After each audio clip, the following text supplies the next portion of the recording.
Namo Myoho Renge Kyo, Namo Myoho Renge Kyo, Namo Myoho Renge Kyo. Hi, friends. How you doing? I hope this finds you in good health and secure. Thank you for your practice. Thanks for being here. We are in the Expedient Devices or Skillful Means chapter, the second chapter, the first part of Gongyo. A very important chapter. And already we've noticed with this Leon Hurvitz translation quite a shift in rhetoric. Not an unwelcome thing. It seems maybe even more personal because the terms are more familiar. And the reason why this is so important is the reason for this chapter is that Shakyamuni over and over again during his entire teaching life was a solid proponent of teaching to the capacity, the familiarity of thinking of the people he was engaging.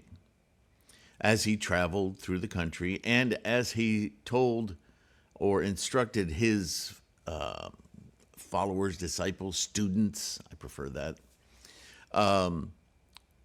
as they memorized these particular sermons. Remember, he taught the same sermons for years. That as they went out to spread, to promulgate this teaching, that they should endeavor with skillful means to make it relatable, even to the point of speaking in the dialects of the places they went to, so that this, the Buddha nature, the capacity for Buddha-ness, it's innate in everyone. But if you're talking to somebody in terms, because Buddhism introduces a lot of new concepts about Buddhist thought, so in some cases really derails the cultural norms, the religious norms of people. And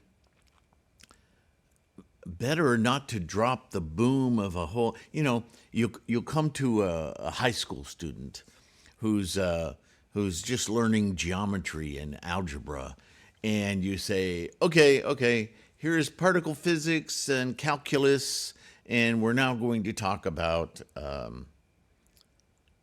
these formulations and how to solve them. There might be a few students who go, wow, this is challenging, this is exciting, I want to get into this. There's going to be a great many students, though, who are just overwhelmed. Who's like, man, I need more time. I need you to break this down in terms I understand, right? And then you're going to have some students who just go, I'm good with algebra.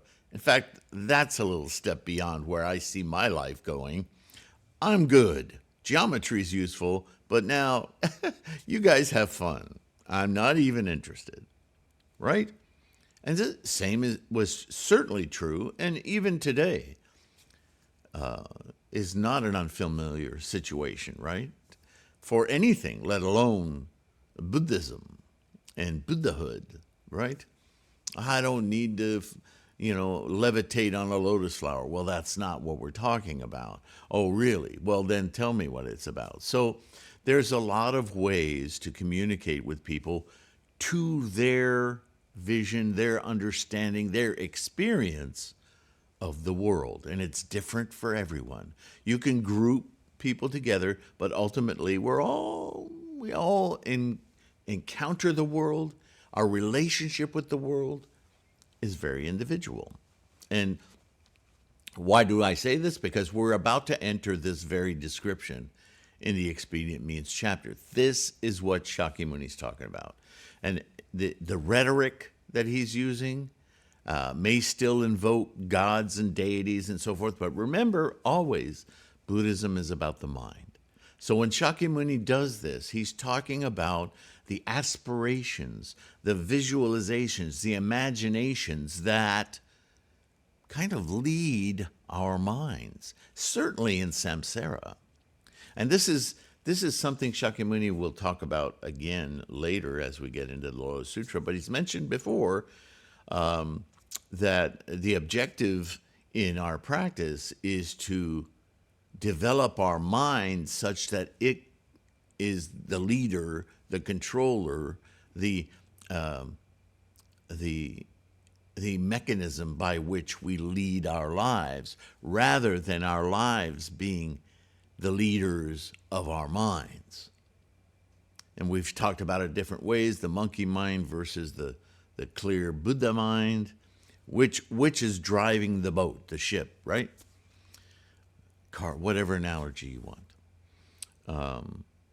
And so this shift, this paradigm shift from the samsaric mind of constant distraction and attachment, craving and clinging, to a mind that goes, well, that's all that, but there is no craving or clinging. That's illusion. What's going on is what's going on.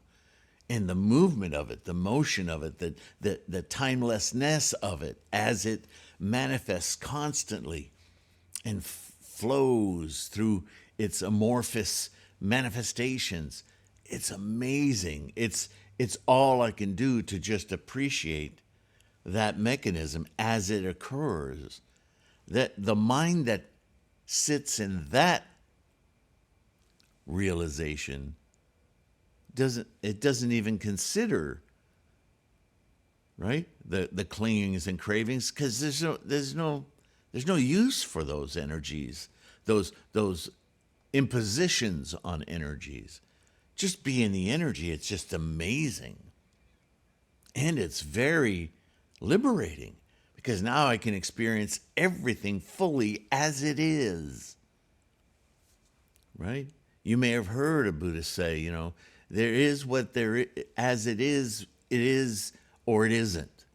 And you think, okay, that's really brilliant. But it doesn't have that anchor in your perception of meaning. And so over and over and over again, the teachings of the Dharma are about seeing through this samsaric cacophony of distractions and identification and craving and clinging, to see beyond that to what is occurring, being, right? Life is a verb. And when we do that, when we shift to that, we don't actively destroy, annihilate, or get rid of anything, or revulsion of it. Revulsion is probably the closer word, is that there's a sort of a big weight on our backs of our minds that just disappears, because we're no longer in that place mentally, right? So one of Shakyamuni's, as he describes in this chapter, his first concerns is, how can I lead everyone to this? Because if I just drop the bomb on this, this is what a Buddha mind is, as he did with the Avatamsaka when he first started out, he pulls back and thinks, well, that's just going to make people run away from this. I may get a couple of converts, but most people are just going to go, whoa, what the heck are you talking about? That doesn't relate to me. I'm going to go over here and do this ritual stuff because that's familiar. Well, this is the whole purpose of inventive analogies, metaphors, devices, ways of reaching people's minds, meeting them where they are and nurturing them forward, rather than forcing upon them, because that's what it feels like, something so new that they just don't know if they even want to make the effort, right? So here we go. For the sake of these beings, I evince thoughts of great compassion, right? I don't just want to teach these people. I want them to succeed. I want them to reach this. How to do that? When I first sat on the platform of the way, whether beholding the tree or walking about, throughout 3 weeks, I thought such thoughts as these. And this was probably that first Avatamsaka, Flower Garland, Kigan Sutra, right? Quote, "The wisdom I have gained is the first among subtle things. The beings, their faculties dull." He wasn't calling them stupid. He just said they weren't ready to receive this knowledge. They hadn't gone through the steps that I've gone through, right? 12 years of arduous search.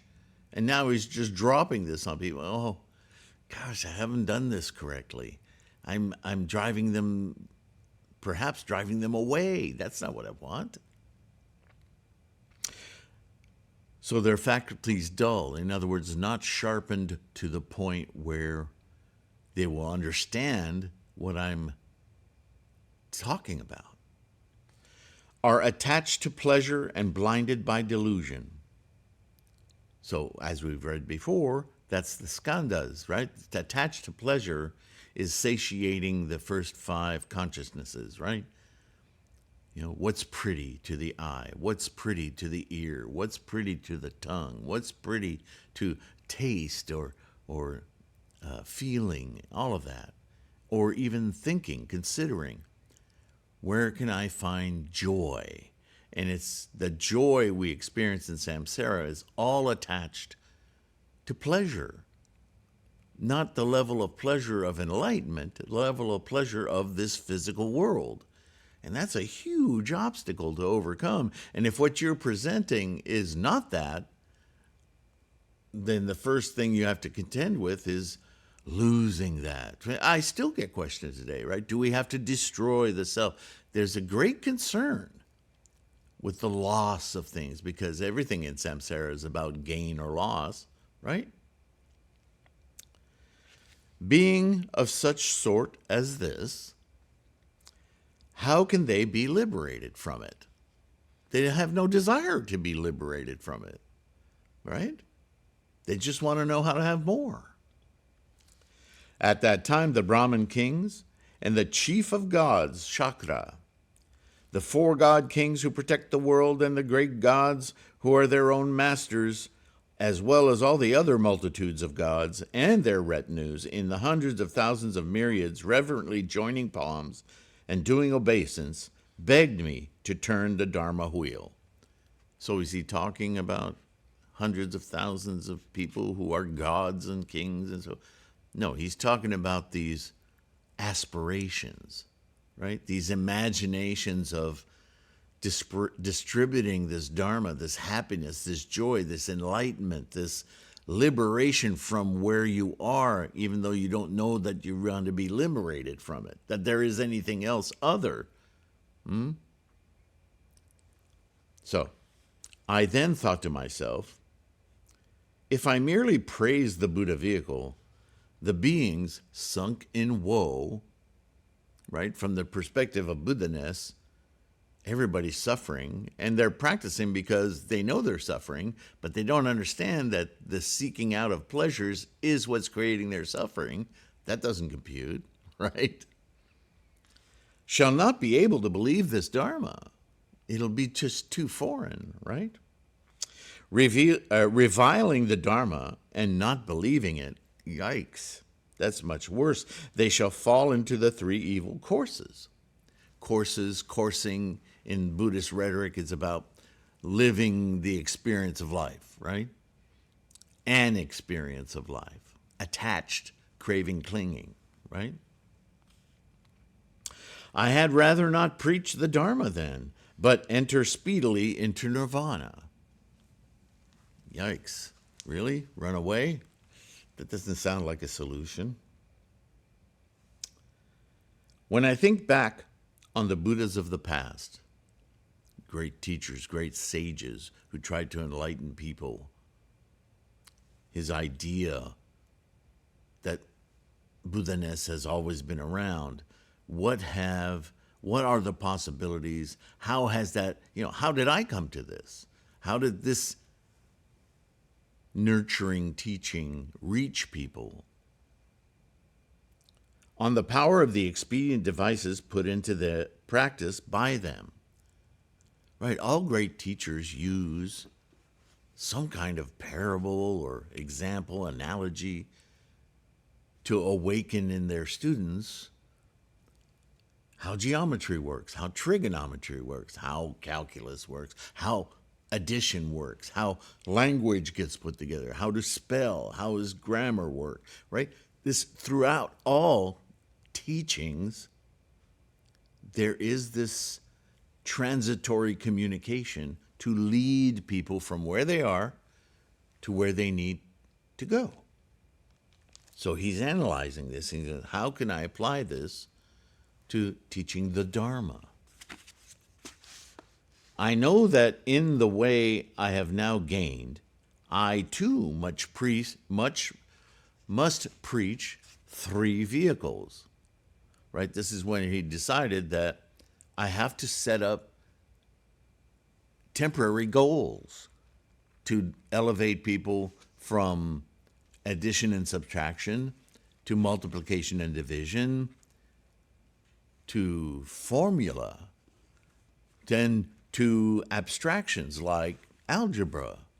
It's all the same thing, but there are different levels. And once you know a level, then you can muster some confidence that you could learn another level, right? Rather than being dumped on the very top level in the first place. No thanks, not interested, right? When I had had these thoughts, the Buddhas of the 10 directions all appeared, comforting and instructing me with Brahma chant. Good, Shakyamuni, you, the first of guide teachers, having gained this unsurpassed Dharma, follow all the Buddhas in using the power of expedient means. That's right. So in another way, I hope you're catching, is Shakyamuni didn't set out to be a teacher. He set out to figure out what enlightenment was. In fact, he set out to figure out how to live this life fully, freed, liberated of the thoughts and the mindsets that precipitate our anxieties, our stress, our, quote, suffering. That was his goal. Now that he's reached it, his great compassion, because of reaching it, that everyone should experience this. And that was, to be fair, part of his goal early from the get-go when he was prior to his enlightenment, prior to his path toward enlightenment, right? Because he observed all this suffering, and it made sense in his head that it didn't have to be this way. So his desire to help others was already there. But having reached Buddhahood, it was now an absolute mission. Because being happy and enlightened alone, not quite satisfactory. We're human beings. We are instantiations of the same potential. We are related to one another. And so we're social animals. We're social beings. And so if we can't share with a friend how amazing something is, it ceases to be so amazing, right? So, all of the imaginary beings that represent this kind of impetus, this kind of motivation, come to mind and say, you've got it. This is what's important. Right? That's what he's saying. All of us, too, have gained this most subtle prime Dharma. Interesting that he uses the word prime, right? The word that I have been using for years now is the Latin term a priori, right? The first principle, if you will. For the sake of the varieties of living beings, discriminated, preaching three vehicles. Those of slight wisdom, desiring lesser dharmas, because that's the shape of their desires. They can't consider more for themselves because they don't understand more. But they do understand just this much more, right? So they're desiring lesser dharmas, would not believe they could achieve Buddhahood, so they're not motivated to try. For this reason, by resort to expedient means or devices, we discriminated, preaching various fruits. Fruition, if you will, comes from that, yeah? Fruits, achievements. But even though we preached 3 vehicles, this was only for the purpose of teaching bodhisattvas. There was always the motivation in teaching these teaching addition and subtraction, that one day you would be learning the next steps. And everything leads to a higher level, until you get to the pinnacle, where you yourself are using all of these tools, making your own discoveries. That's the nature of all teaching, yeah? It's supposed to be. Shariputra, be it known that when I heard the saintly lions' deep, pure, and subtle voices, joyfully I proclaimed Namo Buddhaya, Buddhaya, homage to the Buddhas, yeah? And then that I had this thought.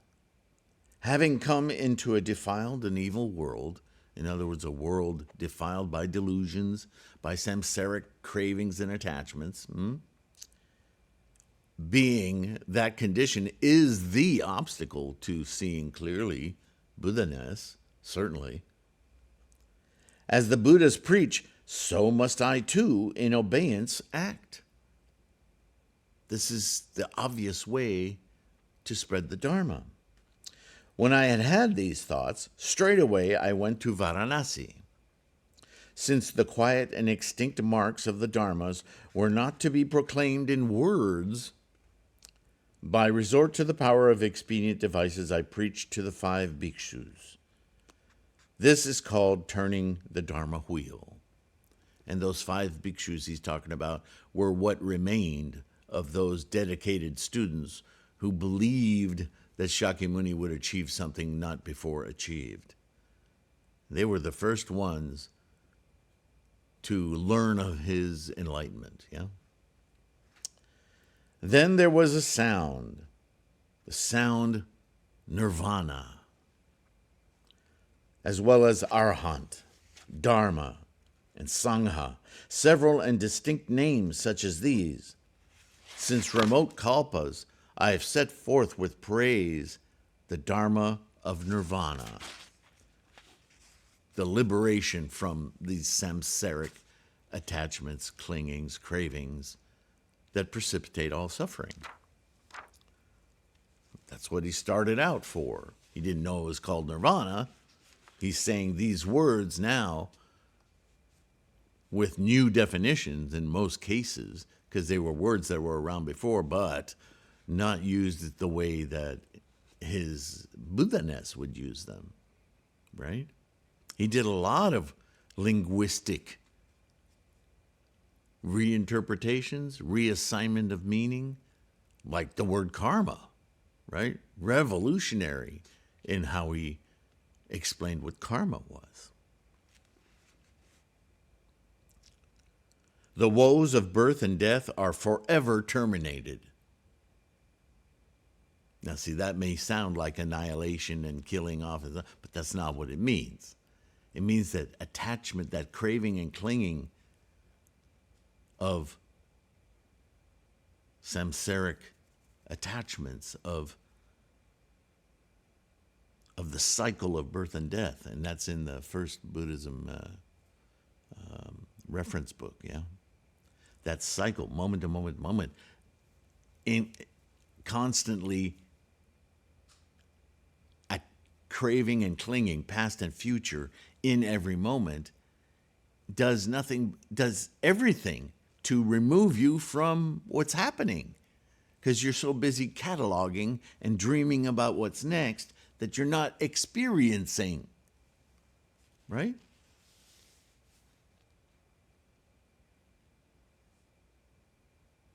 Shariputra, be it known, I see the Buddha's sons and daughters. In other words, everyone has this Buddha capacity. Those who aspire to the Buddha path, many of whom don't, but he wants everyone to aspire to the Buddha. That's the compassion, right? If only they knew. In the incalculable thousands of myriads of millions, all with differential thought, right? They all experience life differently. They all have different attachments, clinging, dreams, wishes, aversions, all with deferential thought, all coming before the Buddha.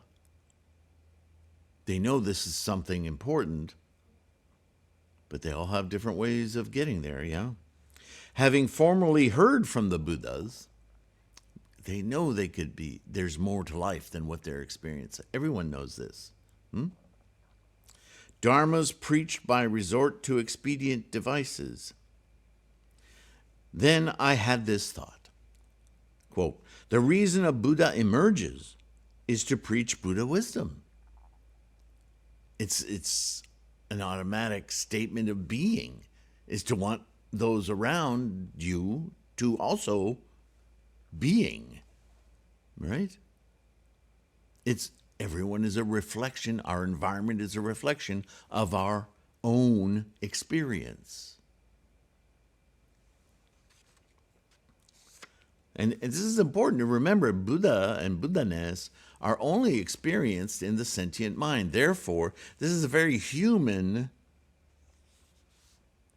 construct, concern, experience, yeah?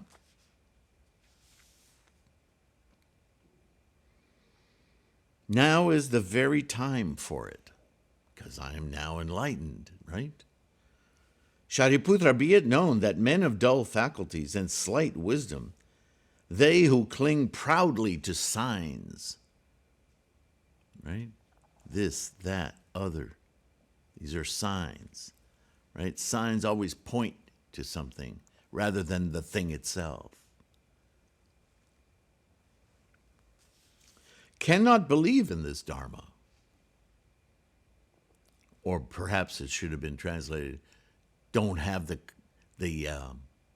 wouldn't say that.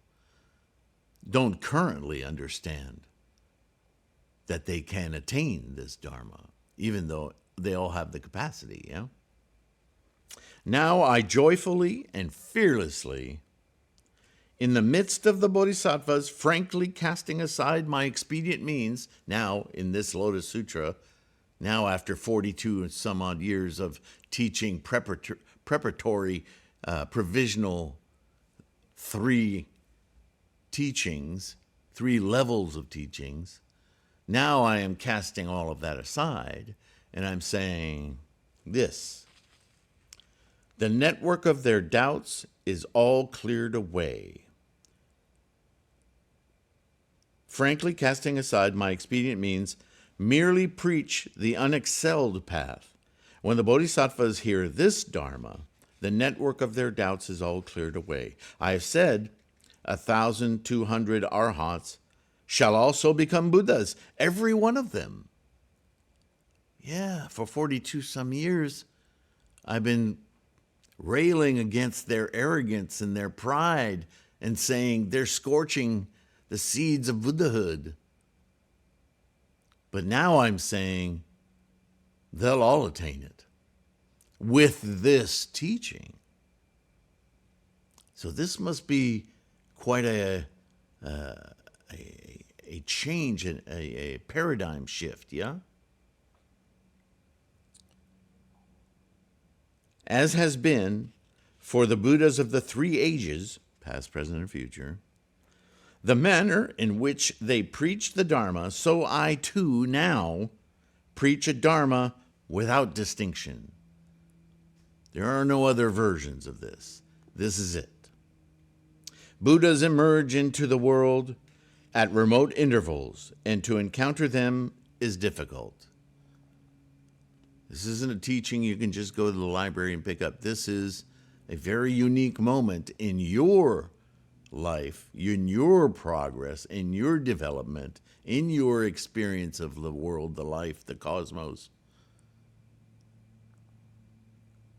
to attain.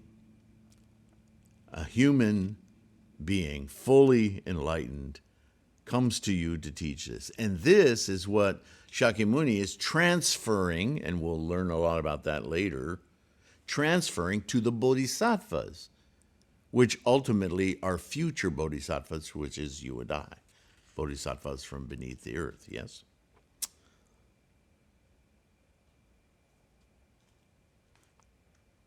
Even when they do emerge in the world, to preach this Dharma is also difficult because each one of us has to figure out expedient means, skillful devices, whatever you want to call them, to communicate to the people we encounter in our karmically connected environment so that we can inculcate into them the aspiration to enlightenment, to Buddhahood.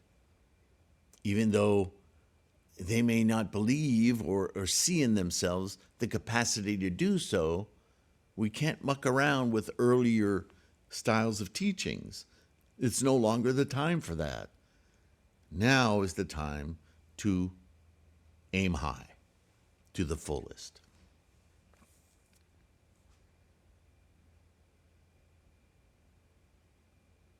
Throughout incalculable and countless kalpas, to hear this Dharma is no less difficult. And as for one who can listen to this Dharma, such a person too is rare. Right? A lot of people can't be bothered. They have to be inspired somehow to aspire towards it. I'm too busy making money. I'm too busy da-da-da.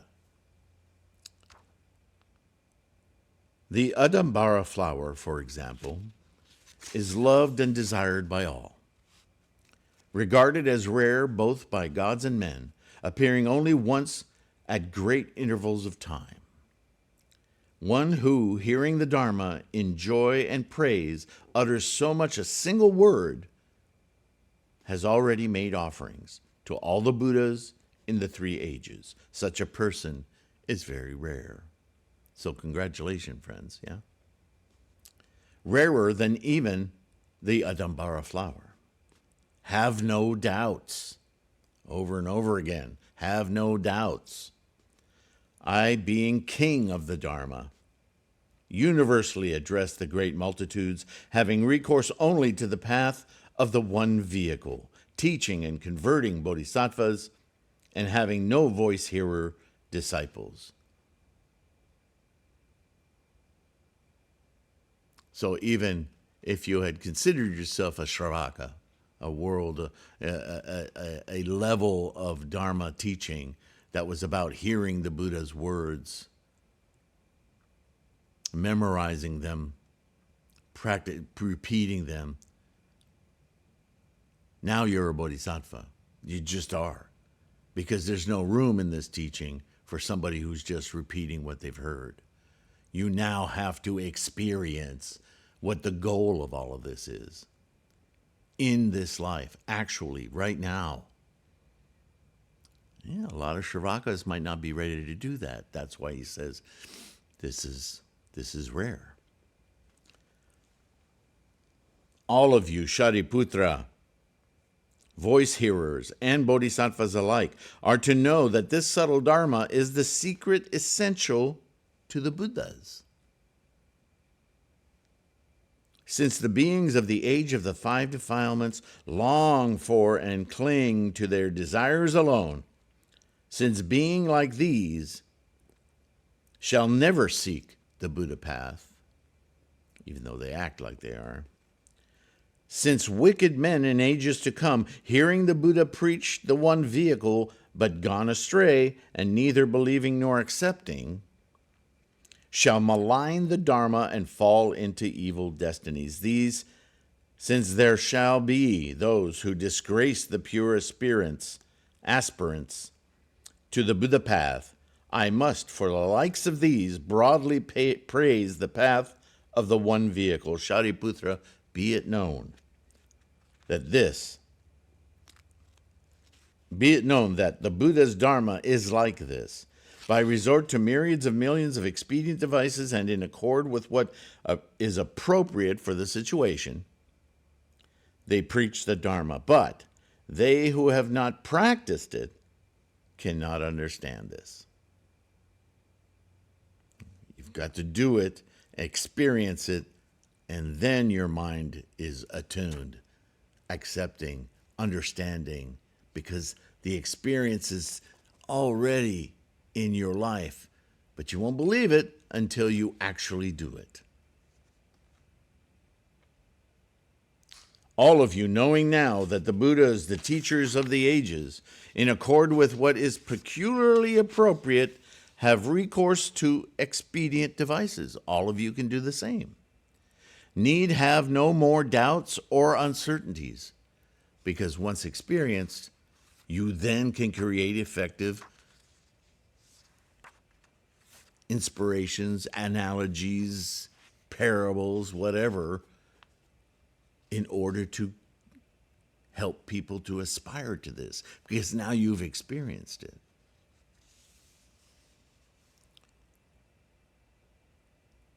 Your hearts shall give rise to great joy, since you know that you yourselves shall become Buddhas. And that's the end of the first roll, right? This is all in rolls. Now he's going to start roll 2. And we'll start with that parable in chapter 3. It's pretty amazing stuff. And I'm enjoying this translation. It seems quite distinctly different than the ones we've read before, doesn't it? Same message. And I appreciate, especially if you've listened through the whole podcast video. Thank you. Thank you for your support. Take a few seconds to like and subscribe.